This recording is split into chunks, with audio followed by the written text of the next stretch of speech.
Grand final time, ladies! North America's finest is right here. The StormLeague Crusaders going up against Team Feedem. And on the left side, we have Porky on Oriel, Tiger JK on Johanna, Carbon on Greymane, Machine on Vala, and Flyest Raven on Urel. Over to the right side of the map, Team Feedem here in Battlefield of Eternity with Cure on Malthael, Killusion on Karazim, Zagrak on Anubarak, Lutano on Tracer, and Hosty on the Slugger. It's Abathur time, baby, as we're going straight into the first game of the best of 3 series here. And it's a really cool setup for Abathur, actually. I mean, we have Tracer Abathur. That already is dangerous, and on top of that you have a Karazim who's more than a little bit happy if he gets some support there and can chase that down too. On the other... Oh, talking about that! Yeah, that was nearly a kill against Lutano. Guys, I keep telling you, look at these Oriel players on the North American sides. North Americans are kinky as hell. Give them a whip and they are bringing the pain. Not bad, not bad. Yeah, was nearly a kill against Lutano there. Definitely a little bit of an adrenaline boosting moment for him. Vala going into the arrow build. Great for this map, obviously. Uh-oh, Tiger JK needs to be careful. So does Oriel. Porky, nearly the kill against him, but he gets out. Top lane, Abathur is playing against Urel there. Urel actually still sitting tight there for a little bit longer, but we'll have, of course, a pretty much empty lane for the time being. Down at the bottom of the map, the action is still ongoing. Like, these guys want to go for kills. There's already the damage output of Lutano as he's trying to go for Machine. And Lutano has been murdering opponents in the semifinals. I mean, that kid is just absolutely insane. Like, if you've ever met Lutano at an event, like, he's literally the guy that you want your daughter to marry. That's pretty much him. Super nice, the boy next door guy.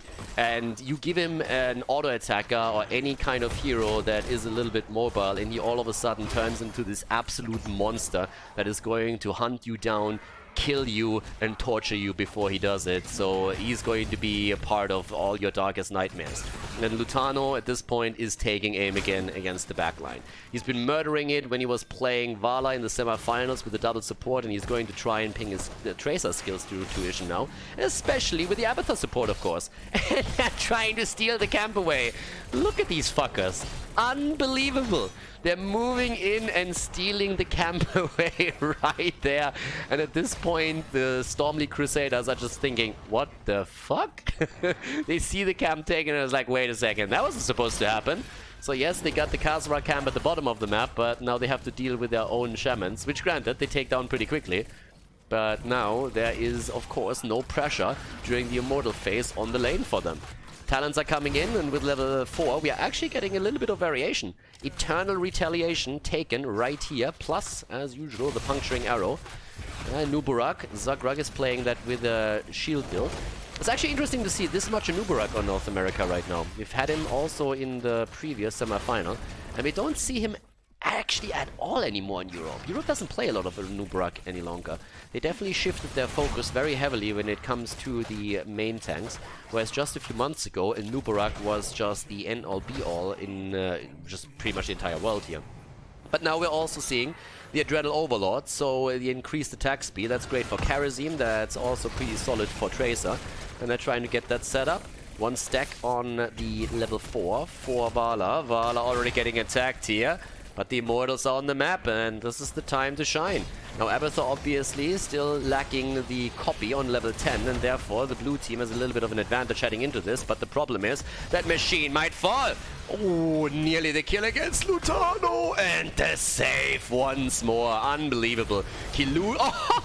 But there we go. Carbon goes in for the kill, and Tracer is not the only one that falls. Malthael is also dead. Nicely done here. Yep, well done. All of a sudden, they're starting to jump in again towards the top and trying to get another kill against Anubarak. Abathur is trying to help. Zagrak is on the run. Gets a shield again. If he gets the cooldown ready, it would be okay. Hosty has to actually tunnel away from this one. Realized all of a sudden that he was in trouble too. But the halftime show is going to be taken by the blue team. Seems like it. Illusion is getting a little bit of help down here as he's trying to mitigate the damage. Well, they've done well. 2 kills against 0 and still fighting for the objective, so they're not completely lost with this one. Cure sitting at the side here, and they're trying to defend, at least for now. The defense is on. Cure with the damage set up. Abathur's body soaking top lane. Trying to go in for the kill. Lutano again gets the help of Abathur, as they're moving in with even more stuns, but they're also trying to buy a little bit of time for Abathur to be useful and grant them the additional experience that they need to get level 7. But it seems like the Crusaders are going to be a little bit quicker for them. So, yep, there they come in again. Cure needs to be cautious. Flyest Raven, on the other hand, has a huge problem at his hand. And Karazim goes in, makes all the baldies in the world proud, and goes in for the final blow. Alright, still the lead on the objective for the blue team. They're doing well with this. Abathur going straight into the Mule on level 7. Only hero in the game that still holds that talent. Repeating arrow for Vala is going to help her out a lot. The problem is Lutano is on the case, and Lutano goes in for the kill. Gets 1, looks for 2, and finds them. They're even looking for another kill against Johanna, but things are starting to look a lot better for Team Feedem all of a sudden in this grand final. They shift their focus over to the Immortal. It's going to be a race, and it's going to be a successful one for Team Feedem. Yeah, they actually pulled it off. Respect. Losing 2 heroes in the early game and losing out on the halftime show, but still able to claim victory on the objective. And now they have a lead in experience, which is going to help them a lot, actually. So yeah, with this we're now having at the bottom of the map, Tracer starting to move in. The cavalry is here, baby. And the cavalry is angry. Lutano, again, just zipping around. Every single time I see a Tracer player, I just imagine that they have headphones on and they listen to the Billy Hill song the entire time.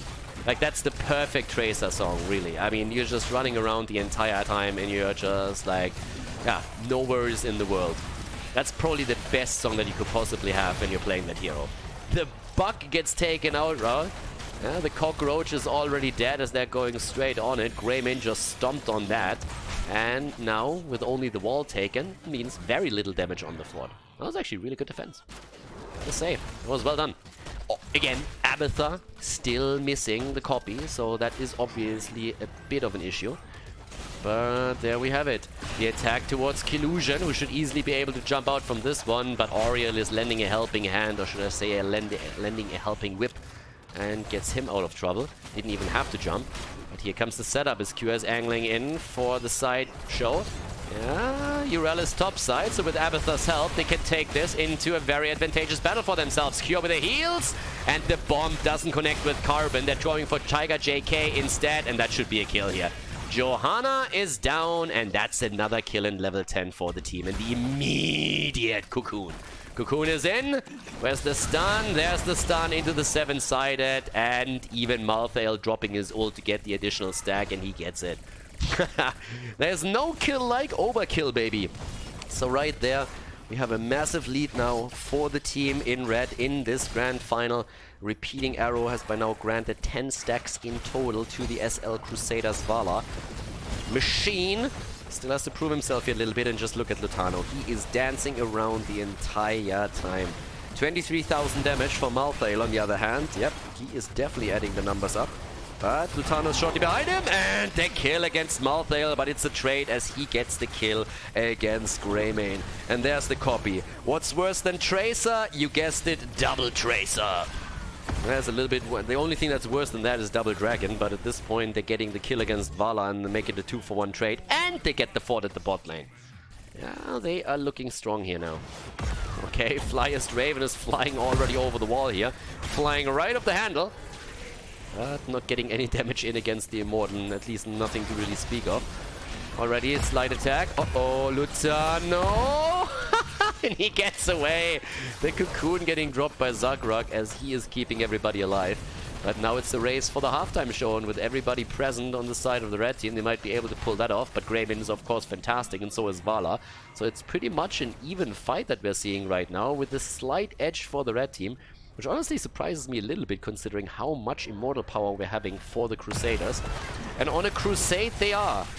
Trying to turn this around here, as we're having 7 kills against 4 in favor for Team Feedem. The attack again, Lutano gets sucked in, the Blessed Shield missing. saving him. Lutano in trouble, but able to get out. Nearly getting the kill against Vala too, which is another big problem for him. Oh, ho, ho! Yeah, it is. The Oriel save just as the last riots come through, but bombs everywhere.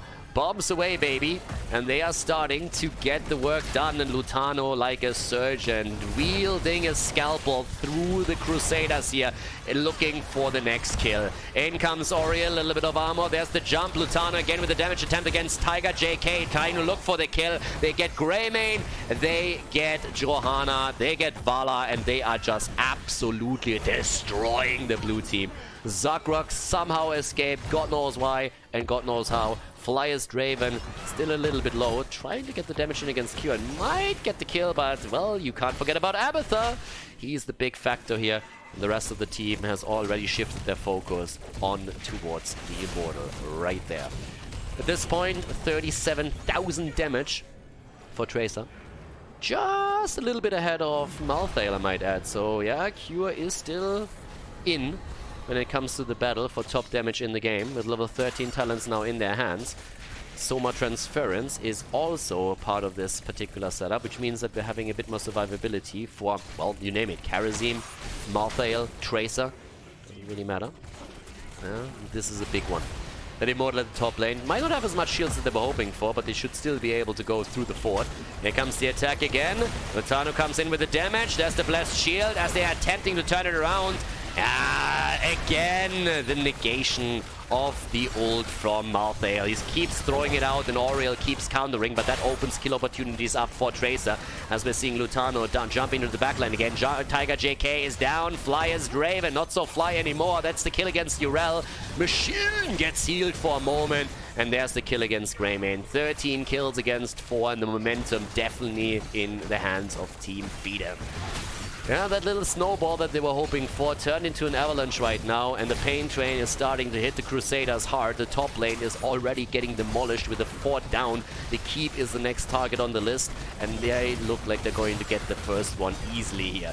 Great game so far by Feedem. They have a lot of momentum in this one, and they are dropping the first main structure on the lane. When it comes to the damage, we're now still having Tracer ahead. And Tracer is actually starting to build a pretty significant lead over Malthael with 47,000 damage. And it's actually part because of Porky. That Urel player drops the Aegis every single time that Malthael is trying to go for the last rites. And obviously that is not really happy circumstance for Malthael, who tries to get the damage numbers up.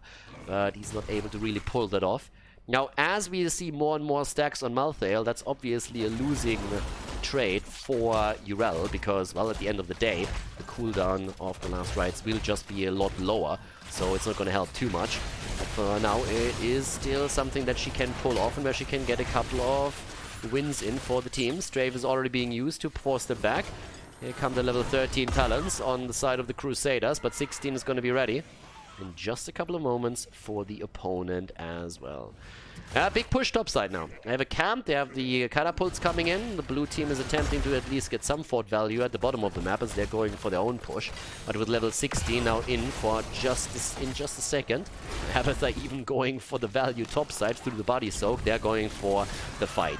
In comes Lutano again, and Team Feedem is moving in for the kills. Like hot butter through cheese, they're moving through the blue team. Where's the setup again? Where's the old cocoon? And now we need the last rites, and there is the last rites, but it's on Urel, and she uses the old, but still 2 kills with Vala and also Johanna, both eliminated. They're looking for more. Are they going to get more? No, they're not. The counter kill against the Nubarak as the buck gets squashed again. Oriel once more with a save on Carbon. Nicely done.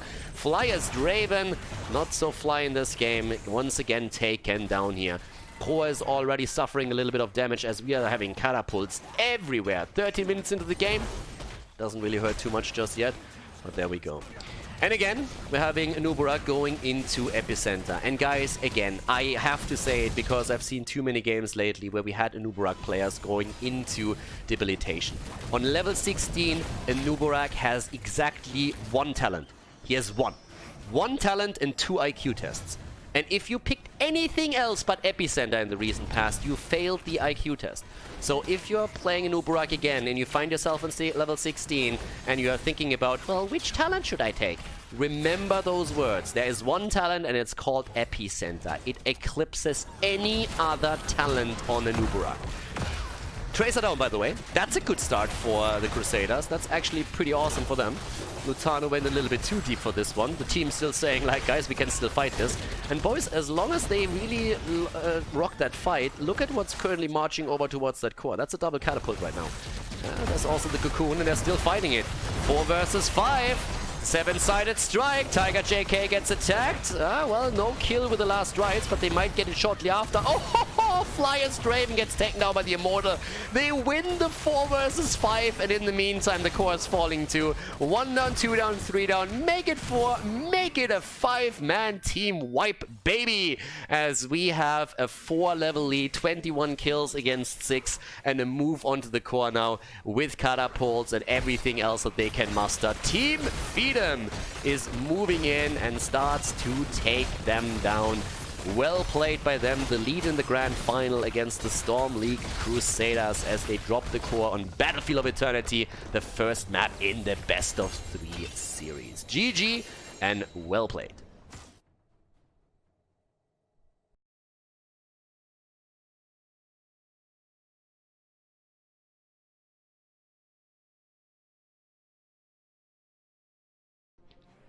Grand final time, baby! We have the lead for Team Feedem.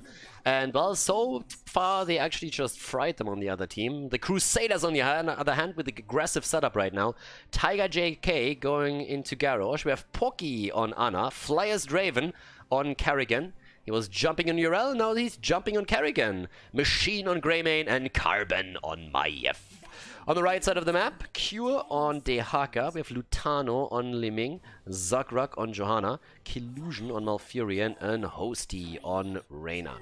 I gotta admit, I'm kinda laughing every time I see that Carbon nickname, because it just reminds me of biking, and my Carbon road bike is definitely still working quite nicely. Which reminds me, if you guys are actually cyclists, if there are cyclists on YouTube in particular that are actually watching all of this, you are more than welcome then check out some of those cycling videos on my channel. Since I moved to Valencia, I've actually been uploading quite a few of those. Quick kill against Karrigan here. But yeah, there's also a Strava account linked in the description of those cycling videos, but if there are a couple of roadies out there, then by all means have a look at those as a playlist for them on YouTube. But either way, Carbon or Aluminum, doesn't really matter here. We have a kill against Karrigan pretty quickly. It seems like Flyer's Draven is no Nick. Nick just recently played Karrigan multiple times in the European version of the HeroesHype Premier Series. And yeah, Nick is just insane. He is honestly insane as a player. And he's been playing fantastic. He's now again on the damage role, whereas previously he has been playing and subbing in for people on the front line. Killusion, on the other hand, finds himself in the back line of his opponent's team, since he's getting thrown over by Garrosh, and that's a quick kill against him. The problem is that Tiger JK might suffer their own deaths, but no. So it's a kill for a kill. We're starting things off at this point quite nicely there. We're currently having Q at the bottom of the map, doing his side lane job with Dehaka. Another hero that has pretty much disappeared on the European meta. There are certain maps where you still see a little bit of Dehaka, as for example, oh, Karrigan, and another kill. Right between the eyes, baby. Yeah, on Towers of Doom and sometimes in Sky Temple you see a little bit of Dehaka, but generally speaking, as an offlaner, Dehaka has pretty much disappeared on Europe.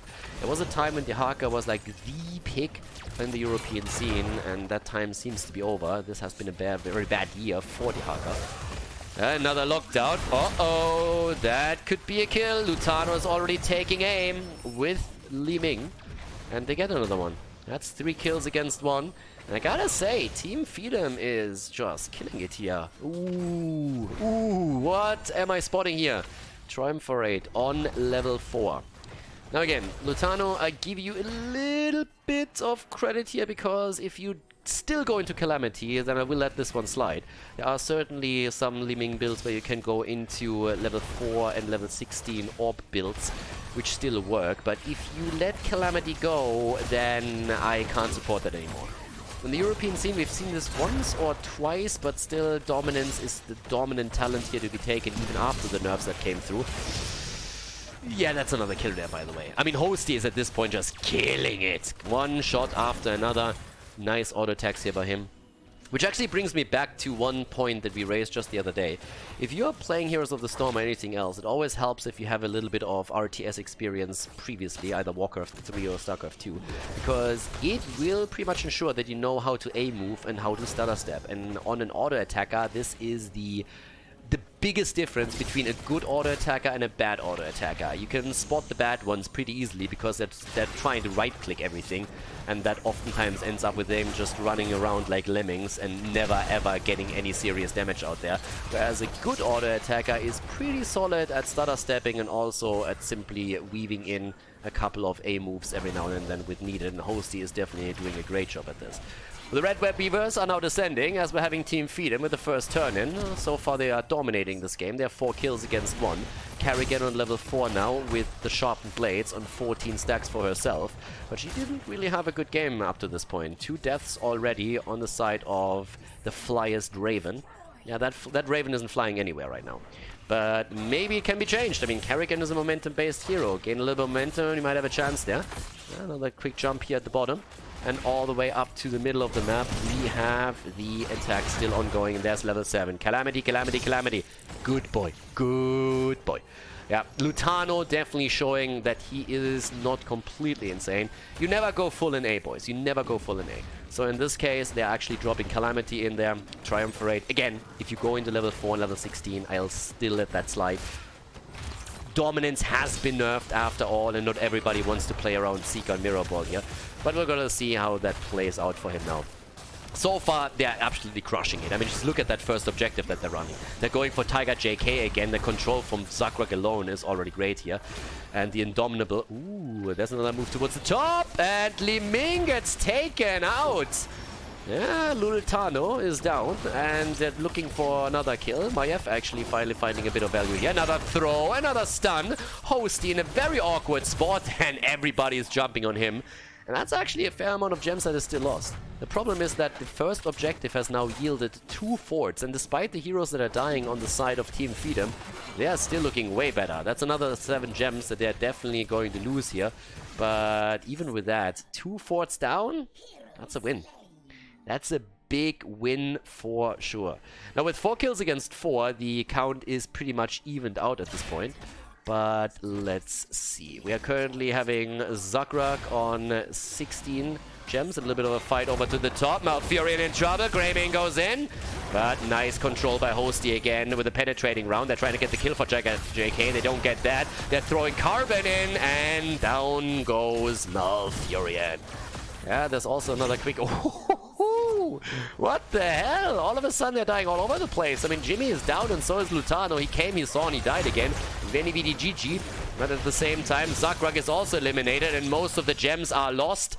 Cure recovers a few, but it seems like the Crusaders have finally found their rhythm. Nearly a level ahead and about to get the first turn in for themselves. Nicely done. 8 kills against 4. Crushing it right now. Not bad. Not bad for it at all. Yeah, well, and now they're closing in on level 10 just as the push arrives. Guys, they can definitely turn that around right now. I mean, this is starting to look better and better for them. Q, on the other hand, wants to go for Machine. Yeah, they want the kill. Oh, they get the demount. Is there a connect? No, Machine walks away. Yep, Carbon is helping out right now. Yeah, it doesn't really help a whole lot with global warming, but helps a lot with Greymane safety here, so at least he's got that going for him. With level 10 abilities, we're having now also a huge advantage with heroics, but it doesn't last for long. Team Feedem might be able to get it just for the defense here in the middle. They've already taken the Web Weaver down up at the top, but now that we're seeing the spiders continue to push through the middle of the map, 10 is needed, and it's needed more sooner rather than later. Dehaka's helping out at the bottom for exactly that, and there we have it. Hyperion already getting used. There's the attack, and, well, they're getting another great blessed shield out. The cage comes down, but, well, talking about down, Garrosh is down, so is the fort, and they get the kills in. Against Hosty, he's dead. Reyna eliminated, but they try to go for the counter kill against Machine, and again he moves away. But Kerrigan is in trouble as Cure goes deep. gets the essence through, and they are waiting for the next kill. Li Ming is down. That's where dominance would actually have played a huge role, but Porky on Ana is also dead, and that's the end of Machine. And that means that more than 20 gems are now down the drain. We still have 32 for Carbon, so that's at least something. But I gotta say, that game is just all over the place. Left, right, bottom, center, the entire time. One team with the lead, and then just for the other one to turn it around with the next team fight. Nicely done here by Team Feedem. Q is turning in now. 34 gems for him, and he's delivering them right away. It honestly is pretty even on the count here with the gems, because both teams lost a fair amount of heroes. So it's actually kind of incredible. Still in a structural advantage for Team Feedem. That hasn't really changed. They're also slightly ahead with this. But it is just all over the place right now. 70 stacks now. Also, for Kerrigan on the level 4, means that only 5 more, and she is going to get the additional damage output here. Already a setup with Li Ming trying to create some space in the wave of force. Level 13 talent would be the dream for them now. Cure comes in, gets immediately stunned out. They're still looking for the target. Carbon with a tether, and yeah, there's the footprint right there. Once again, Lutano is dead, and he is suffering here. He's really suffering. I mean, that's kill number 3 against him? 4? I'm losing count, to be honest. 4 deaths on Lutano. Not really expecting that. Auto attackers seem to be way better for him here. But at this point, let's see. We're having currently 26,000 damage on Hosty. And again, the attack towards the top as they're trying to look for another kill against Cure. Hoppity hop. Flyers Draven jumping through. Nice burrow. Gets the drag in against Kerrigan. Nicely done. But also the counter attack. Nice ult from Hosty. And he actually survives. Hosty survives. Kerrigan is a bit low, but Li Ming can't get the kill. They're still looking for an opportunity to maybe connect with someone here. Lutano just doesn't get it. That gets the door, not connected here, and level 13 abilities are now in, which gives us the Illusionist. Bottom of the map, they need to collect the experience there, and the red web weavers are now descending, so another opportunity for the red team to get some value. But this game is really starting to be pretty intense. I mean, so far it really seems that both of them could get the kill here, or could get the win here, and the third game, I wouldn't mind that, gotta be honest. Team Feedem has dominated game number 1. They just walked over them, but this is a very different setup that we're seeing right now, with the Crusaders all of a sudden fighting back, sniffing out the opponent in the bush. The Haka still at the bottom of the map, trying to get some value before he tunnels in. Top side, the pressure play with the web weavers right now, as we're having Team Feedem with a push and attempt to go for the keep itself. So right now, we're still trying to see that. The Haka is actually going straight through the bottom of the map and has also taken down another wave. They're going for another kill. Isolation, and down goes Garrosh.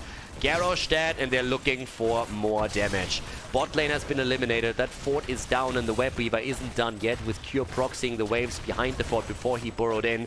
He made sure that the web weaver is going to go a long way here, but they're going for the top keep now, and only another 5 seconds until Reyna has his ult up, and that would be a great isolation here for him. Kerrigan jumps in, a lot of damage against her. Nearly the kill as Li Ming was going for the play. They're actually moving back for this. They're waiting for the next minion wave. With 2 seconds on Garrosh, he's going to be ready for the defense. Kerrigan has already moved down to the bottom of the map, is trying to take the web weaver down here, but this means that up here to the top he could see the ult, and there it is. Nice move. Tiger JK trying to save his front line, and is also ensuring that Maiev is not eliminated here. But they go now for the top keep, and they get it, and they get another kill against Garrosh. He's down 2, and that's not the only one. Greymane is dead, 16 talents in their hands, and now we're having a perfect setup to maybe even go for game, especially since they're able to get the kill against Kerrigan, against Ana. And guys, this opens up the game completely for them. Team Feedem, they want the 2-0 victory, and it looks very much like that's exactly what they're going to get. The only survivor right now is Carbon, and even the 50 gems that he has don't help them at all. That's enough to buy you a nice ring for the girlfriend with this many gems in his hands, but it's not enough to change the outcome of the game here. A 2-0 victory for Team Feedem in the grand final over the StormLeague Crusaders, as the red team claims victory in the tournament. Hey guys, thanks for watching today's video, and I hope that you enjoyed the match and the commentary. The remaining time of the video has been added to protect against spoilers caused by the length of the video itself. But please keep in mind, though, that this does not only mean more work for me, but also has a negative impact on the popularity of the videos and the channel because of YouTube's algorithms. It would be greatly appreciated if you'd consider supporting the channel and help me to continue the daily esports coverage by clicking the join button below the video or supporting me through the Patreon page linked in the video description. Thanks a lot for the support and see you guys next time.